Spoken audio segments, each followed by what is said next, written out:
Assalamualaikum warahmatullahi wabarakatuh.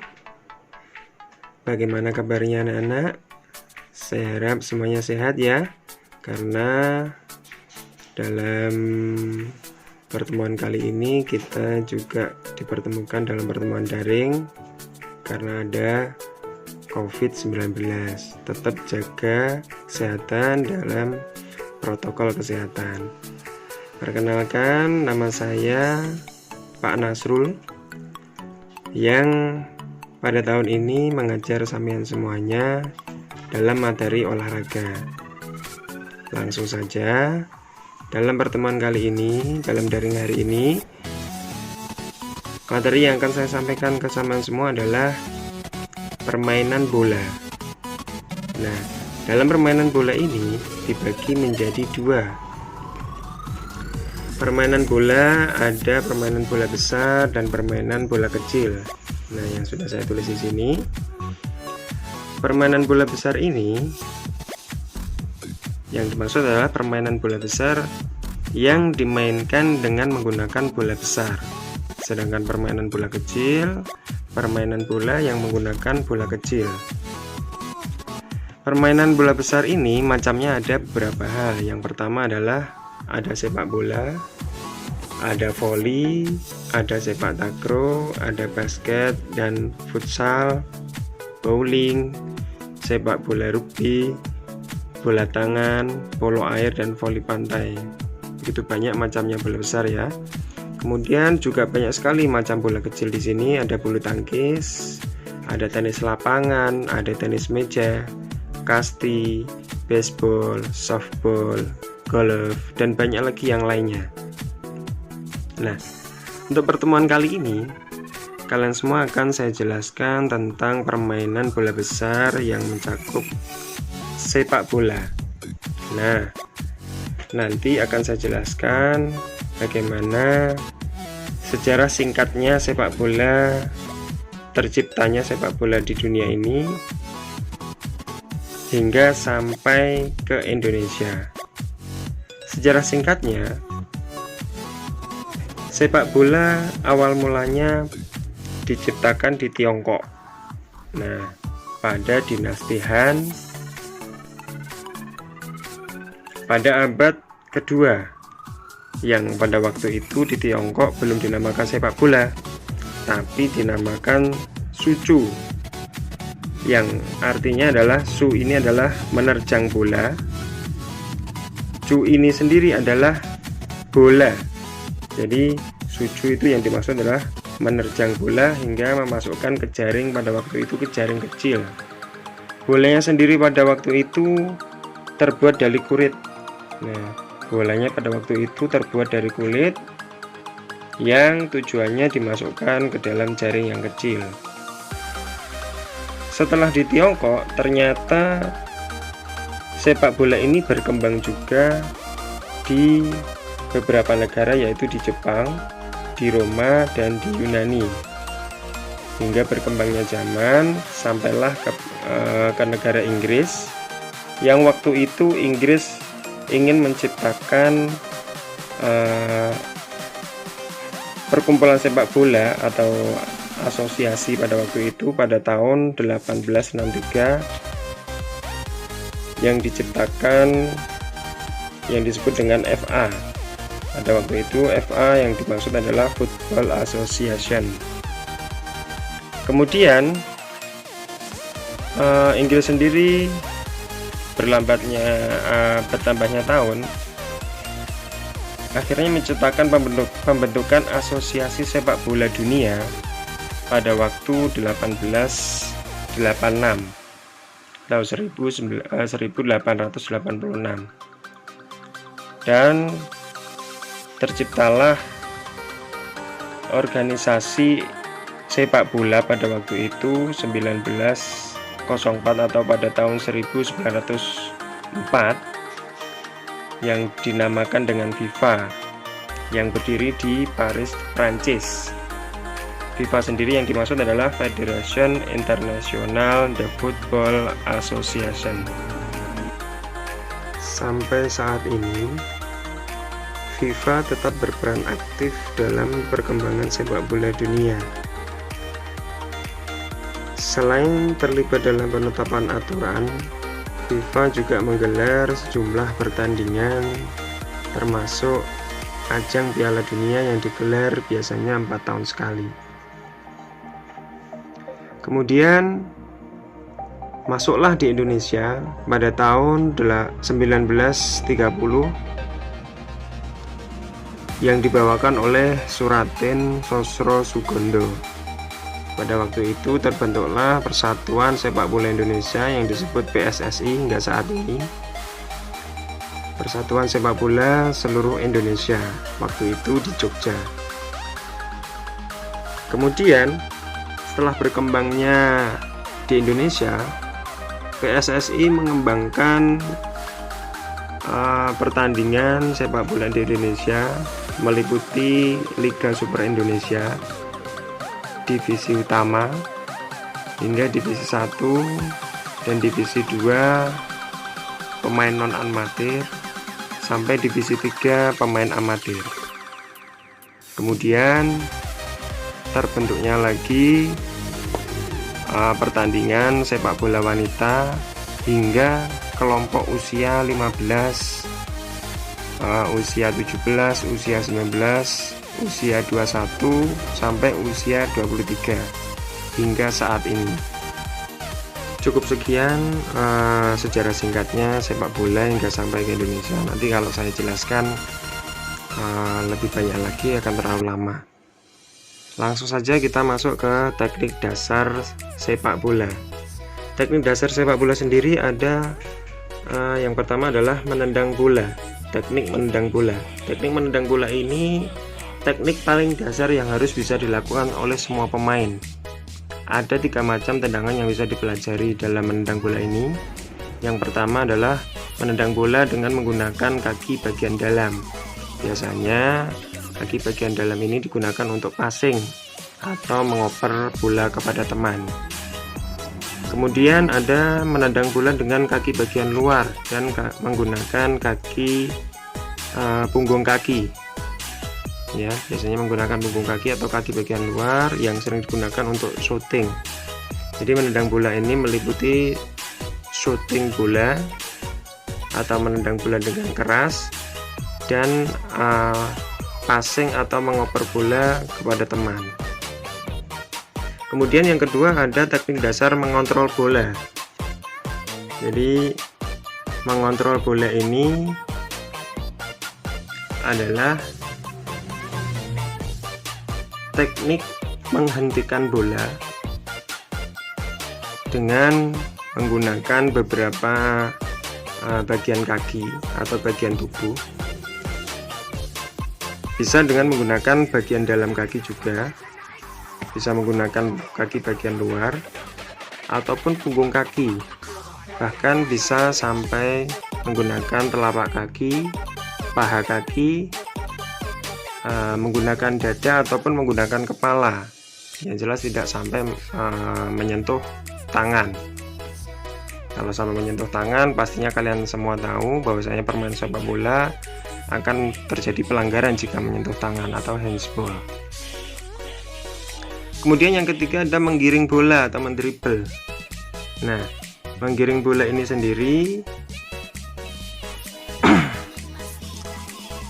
juga jadi modal utama seorang pemain sepak bola. Menggiring bola berarti mengontrol bola, gerakan bola di atas lapangan menuju gawang lawan. Jadi saat menggiring bola, pemain melakukan tendangan ke arah tertentu sambil tetap menguasai bola. Setidaknya ada 2 macam tipe menggiring bola ini, yaitu speed dribble dan close dribble. Speed dribble sendiri ini adalah pemain menendang dengan agak kuat sehingga bola menggelinding jauh, kemudian berlari dengan cepat atau kencang sambil mengejar bola tersebut. Jadi tetap dalam penguasaan.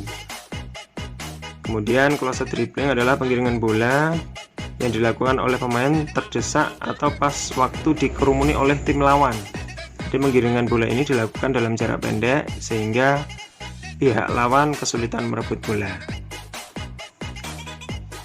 Lanjut pada yang teknik dasar yang ketiga, ada menyundul bola atau heading. Menyundul bola ini dilakukan dengan menggunakan kepala atau dahi ketika bola sedang melayang. Tujuannya apa dalam menyundul bola ini? Tujuannya adalah untuk bisa mengoper atau mengarahkan bola ke titik tertentu hingga sampai untuk mencetak gol ke gawang lawan. Kemudian teknik dasar yang selanjutnya adalah merebut bola atau ada tackling dan intercept. Tackling atau intercept ini yang dimaksud adalah merebut bola. Tackling sendiri merebut bola dengan cara menjatuhkan tubuh ke lapangan atau meluncur dengan kaki mengarah ke bola yang sedang digiring lawan. Yang selanjutnya adalah merebut bola dengan cara intercept, adalah merebut bola yang sedang digiring oleh tim lawan. Teknik yang paling mudah adalah pemain langsung merebut bola yang sedang bergulir ketika lawannya melakukan umpan jarak jauh atau long pass. Yang dimaksud adalah ketika lawan mengoper ke temannya, jadi kita bisa langsung memotong bola tersebut. Jadi bola tidak sampai teroper ke tim lawan. Yang selanjutnya adalah teknik dasar menangkap bola. Nah, teknik dasar menangkap bola ini hanya diperbolehkan oleh penjaga gawang, jadi bukan untuk pemain. Jadi seperti itu penjelasan secara singkat teknik dasar sepak bola. Kemudian kita masuk dalam permainan atau peraturan permainan sepak bola. Nah, dalam peraturan ini kita juga harus mengetahui besar lapangan dalam permainan sepak bola ini. Dalam permainan sepak bola ini lapangannya sendiri adalah panjangnya. Biasanya secara umum panjangnya lapangan ini sampai 100 hingga 110 meter. Secara umum seperti itu. Lebarnya yang digunakan adalah 64 sampai 75 meter. Kemudian untuk lebar daerah penalti, ya ini ya, lebar daerah penalti ini panjangnya ke depan ini kurang lebih 16,5 meter dan panjangnya ke sini hingga dari samping kiri ke samping kanan ini kurang lebih mencapai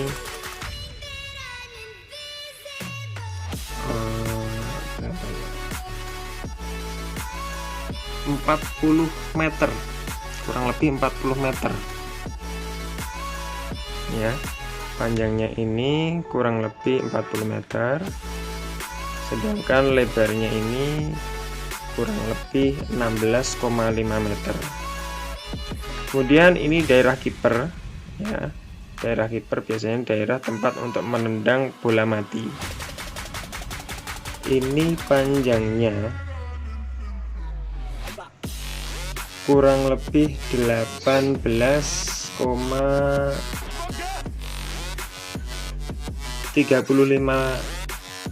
cm. Jadi 18 meter lebih 35 cm. Kemudian lebarnya ini kurang lebih 5,5 meter. Jadi panjangnya tadi yang di sini ini 18,35 meter. Kemudian yang lebarnya ini kurang lebih 5,5 meter. Sekarang kita jelaskan ke gawang. Jadi gawang, mohon maaf tadi belum saya gambar. Sini ada gawang kecil. Bukan gawang kecil ya, gawang yang digunakan dalam sepak bola. Nah, kalau ini tadi daerah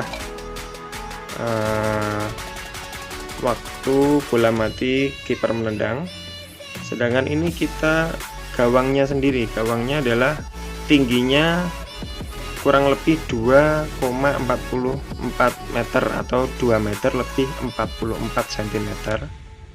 Panjangnya ke samping jadi kurang lebih 7,32 meter atau 7 meter lebih 32 cm. Jadi itu. Kemudian jaraknya yang ke samping ini setelah daerah penalti kurang lebih 11 meter ya. Itu dalam aturan permainan, jadi harus ada lapangan yang sesuai dengan ukuran umumnya. Kemudian dalam peraturan selanjutnya harus ada pemain yang masing-masing regunya berjumlah 11 pemain dan beberapa tim cadangan. 11 pemain ini terdiri dari satu kiper atau penjaga gawang dan 10 pemain. Kemudian durasi waktu yang digunakan untuk permainan sepak bola kurang lebih 2 kali 45 menit atau 90 menit. Jadi babak pertama 45 menit, babak kedua ada 45 menit, sehingga total dalam dalam pertandingan sampai usai 90 menit. Dengan di antara babak pertama dan babak kedua ada durasi waktu untuk istirahat 15 menit. Kemudian jika memungkinkan ternyata skor dari pertandingan tersebut sama hingga akhir waktu, hingga waktu 90 menit selesai, akan ada perpanjangan waktu 2 kali 15 menit. Jika dalam waktu perpanjangan tadi 2 kali 15 menit tetap skor sama, akan terjadi penalti, biasanya seperti itu. Kemudian ada dalam aturan permainan juga ada namanya kick off. Kick off ini maksudnya adalah dilakukan untuk memulai pertandingan pada setiap babak atau setelah terjadinya gol ya. Maksudnya dari kick off ini adalah dilakukan untuk memulai pertandingan pada setiap babak atau setelah terjadi gol. Jadi setelah terjadi gol ada dimulai kick off lagi atau memulai pertandingan kembali. Kemudian ada gol. Maksudnya gol adalah terjadinya gol dalam setiap pertandingan, dinyatakan sah ketika bola masuk dan melewati garis gawang ya.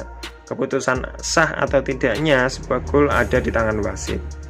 Jadi setelah adanya pemain tadi ada satu wasit dan 2 hakim garis yang akan membantu jalannya pertandingan.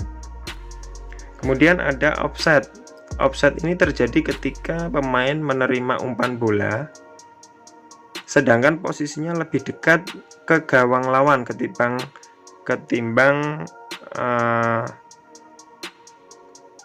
dengan bagian belakang pemain lawan.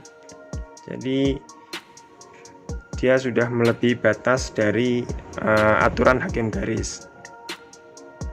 Kemudian ada bola keluar. Bola keluar ini bola dinyatakan keluar apabila melewati garis lapangan. Maksudnya yang garis lapangan yang dimaksud adalah garis samping lapangan. Bila terjadi hal yang demikian, pemain akan melakukan lemparan ke dalam atau yang dinamakan throw-in. Kemudian ada tendangan sudut. Tendangan sudut ini dilakukan ketika bola keluar dan melewati garis gawang. Jadi garis gawang tahu ya, garis yang dimaksud yang di samping tadi, yang paling belakang. Sesuai namanya, tendangan ini akan dilakukan di pojok lapangan atau di sudut lapangan yang berada di dekat dengan gawang dan dilakukan oleh pihak lawan. Kemudian yang terakhir ada tendangan penalti. Nah, ini yang paling suka oleh pemain sepak bola, ini paling suka jika mendapatkan penalti. Penalti ini terjadi ketika pemain yang sedang bertahan melakukan pelanggaran di wilayah penjaga gawang yang tadi ya. Ini wilayah penjaga gawang yang dimaksud. Yang ini, yang panjangnya tadi ke depan 16,5 meter, yang panjangnya ke samping tadi hingga sampai 40 meter. Tendangan ini dilakukan oleh tim lawan dan punya peluang untuk mencetak gol. Jika tendangan penalti juga dilakukan apabila permainan berakhir dengan seri atau imbang. Yang saya maksud tadi, jika ada perpanjangan waktu, jika pertandingan usai dalam 90 menit ternyata masih skor sama, terus sampai perpanjangan waktu 2 kali 15 menit tetap skor sama, maka akan terjadilah penalti. Ya, di situ ya. Mungkin cukup sekian penjelasan dari Pak Nasrul. Semoga apa yang saya sampaikan akan bermanfaat dan berkah untuk kalian semuanya. Nah, jadi ini yang saya sampaikan tadi, ada sejarah singkatnya, teknik dasar, dan peraturan sepak bolanya. Untuk tugas nanti akan menyusul setelah kalian melihat video ini.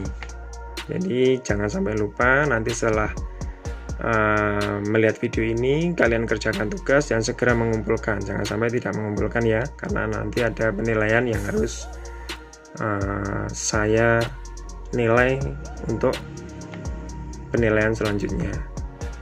Oke, cukup sekian dari saya. Terima kasih. Tetap jaga kesehatan yang ada di pondok ataupun yang ada di rumah. Tetap ikuti protokol kesehatan. Sekian dari saya. Akhirul kalam. Assalamualaikum warahmatullahi wabarakatuh.